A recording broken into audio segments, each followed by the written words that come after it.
Como que eu sei, como que eu consigo identificar? O eu sei, acho que é muito, né? Mas como que eu consigo identificar se talvez eu esteja sendo a abusiva da relação? Se você vê o outro sempre amuado, se rebaixando, tendo que... Você vê que o outro vai diminuindo para caber na tua mão, porque ele quer viver bem. Ou sempre rebatendo com você alguma coisa. Não existe harmonia. Não existe consenso, sabe? Só você tem que... O outro tem que fazer alguma coisa para você ficar bem. Você não consegue ser feliz de outra forma. Só o outro se submetendo a você. Entendeu? Como é que Nossa. alguém... Só alguém que não tenha uma boa autoestima, ou que seja muito inseguro, ou que tenha uma dependência emocional, vai ficar com alguém assim. E essa pessoa abusiva, ela é a pessoa narcisista? Não Sempre necessariamente. Não necessariamente. Sabe? Muitos homens, por exemplo, ou mulheres, às vezes é o modelo, acaba interiorizando esse modelo. Viveu isso, viu isso a infância Tá inteira. interiorizado. É como acha que é. Por isso que no começo da nossa conversa eu te perguntei, e quando ele chega, né? Porque foi mais ou menos assim, ele não chega já demonstrando, né? O homem chega na relação já mostrando que vai ser abusivo. Não, ele chega cativando, conquistando, seduzindo. Mas foi que eu te perguntei se ele sabe que ele é. Porque a minha dúvida era justamente essa, né? Se às vezes já não é uma coisa Tanto ele sabe que ele é, que quando a mulher finalmente consegue sair da relação e sai de perto dele, ele vira um santo. Ele volta, ele faz milhões de promessas, ele fala que ele vai mudar, ele pede perdão de joelho, ele fala que ele reconheceu tudo que ele fez de errado, que ela é a mulher da vida dele. Basta ela voltar, ele faz pior. Tem bem Então ele sabe. tem bem desenhado manipulação. esse processo. Tem.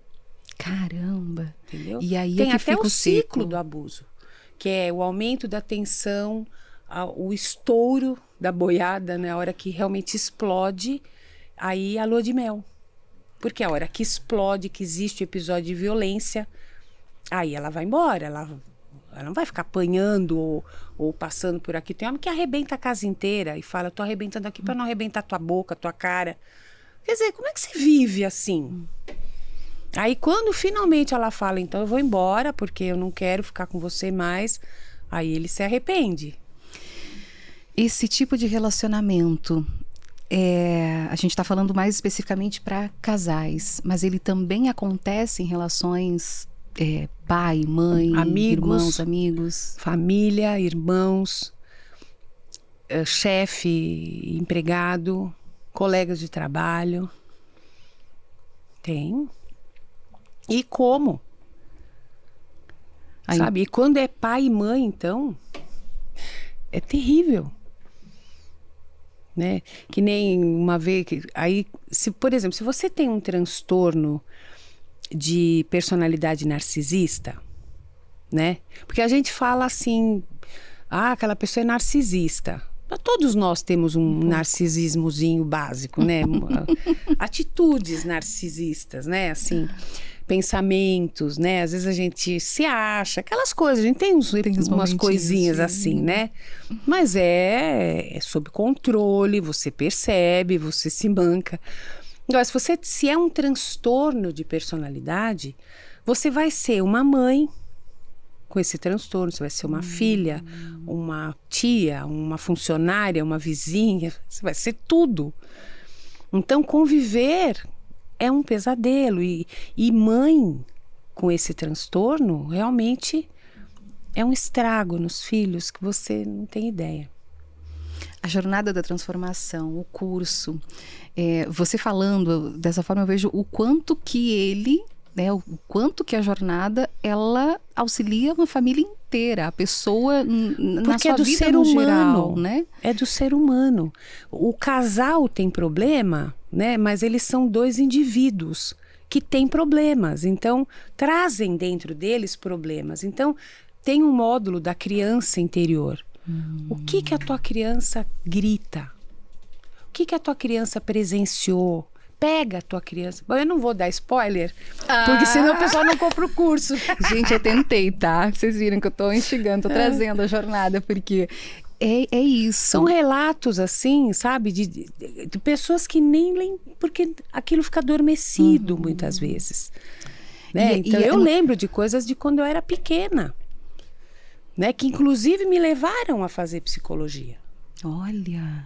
Porque eu sempre reconheço, por exemplo, aí não é crítica à minha mãe, ela fez o que ela podia, mas meu irmão era mais velho e meu irmão tinha paralisia cerebral. Isso eu falo sempre que me perguntam. Por que é que eu quis fazer psicologia, né? Então, eu era muito apegada ao meu pai. Eu tinha um amor, assim, alucinado pelo meu pai. Que lindo. Menos pela minha mãe, mas sempre amei minha mãe. Mas meu pai era... Uma afinidade, né, maior. É.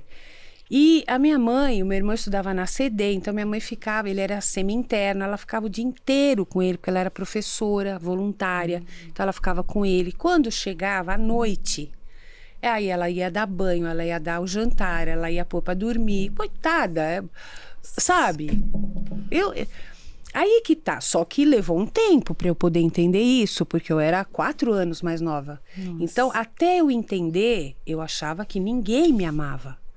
Né? Então, eu chorava muito, eu era muito quieta, muito sozinha. Eu fui crescendo e o meu pai sempre foi o mais atencioso, porque ele tinha um pouquinho mais de tempo. Fui criada pela minha avó, que era uma avó boa, mas não era carinhosa, né? Aquelas coisas. Quando eu fui crescendo, eu comecei eu vestia camisa, porque todos nós cuidávamos do meu irmão. A família inteira se uniu. Mas eu era a responsável por trazer a felicidade. Então, eu tinha que dar netos, eu tinha que casar, eu tinha que fazer faculdade, né? E se eu tinha algum problema, eu não conseguia falar, porque ela não aguentava. Era um ou outro que ela... conseguia sustentar ali. Entendeu? Né? Mas ela não conseguia lidar com problemas mais, assim, ainda mais de mim. De mais um filho. Era como, né? Se, olha... filha, você tô dá com conta. Dor na perna. Você nem tem perna. Vamos comer um chocolate? Né? Vamos comer uma coxinha? Quer pão de queijo? Sabe? Ela fazia o que ela podia. Então, ficou uma dicotomia. Eu entendia, mas eu sentia muita falta. Então, eu tinha um rombo emocional. Eu não tinha as minhas dores validadas. Ninguém me ouvia. Eu falei, eu vou fazer psicologia porque eu quero ouvir e validar a dor das pessoas, o sofrimento emocional das pessoas. E assim foi até hoje. Eu tenho 40 anos de formada. Você entende? Você veja como o que a gente passa, mas tudo bem que coincidiu que eu tinha amor àquilo, né? Porque eu podia não gostar. O que você passa, você leva para toda a tua vida. E quando eu vejo famílias onde existe diferença de tratamento entre os filhos, aquilo já pega, né? Me sobe que nem um vulcão. Óbvio que eu fico impassível, mas aquilo me mexe comigo. Toda criança tem a necessidade de atenção, né? Toda criança, independente E todo pai e mãe juram de pé juntos que amam os filhos igual. Que não há Eu diferença. Já vi cada coisa, Kelly. Já vi e já vivi. Né? Então, pode falar o que for, porque os pais não querem admitir. Eu acho que óbvio que amam todos os filhos, óbvio, amam mesmo, mas tem aquele filho que é diferente. E até para ser melhores pais, também eu acredito, a gente abre uma outra janela, mas está tudo interligado, né? A gente fala das nossas crianças, que adultos vão ser, mas até para ser melhores pais, é importante também passar por esse autoconhecimento, né? Como que eu posso ser melhor? Sim, você tem que saber ter os limites, você tem que saber o que te machuca, o que te avilta, o que é inegociável para você, né? O que você ainda é capaz de relevar. Você tem que se conhecer, né? Que impacto tem em você tais comportamentos do teu marido, dos teus filhos, né? O que você liga, o que você fala é problema meu e não interessa, podem falar o que for. O quanto a opinião alheia impacta na tua vida, né? Que peso tem teu pai e tua mãe, mesmo depois de casada, no teu emocional, né? Como é que é a tua ligação? Você desvinculou, cortou o cordão, ou ainda você se sente presa e ter que agradar e obedecer, né? Tudo isso faz parte do autoconhecimento, né? Eu sofri, eu fui vítima de muito ciúme, eu consigo lidar outra vez com um homem que seja um pouco ciumento, né? Vale a pena pagar o preço? Então, sabe, eu sei falar não. Se eu não sei, eu tenho que aprender, porque nós vivemos num mundo que você tem que saber falar não, né?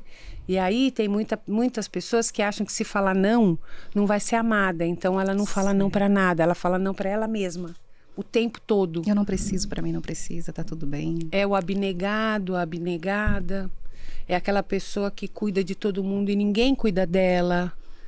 Sabe? Quantas pessoas assim a gente conhece? Quantas e quantas?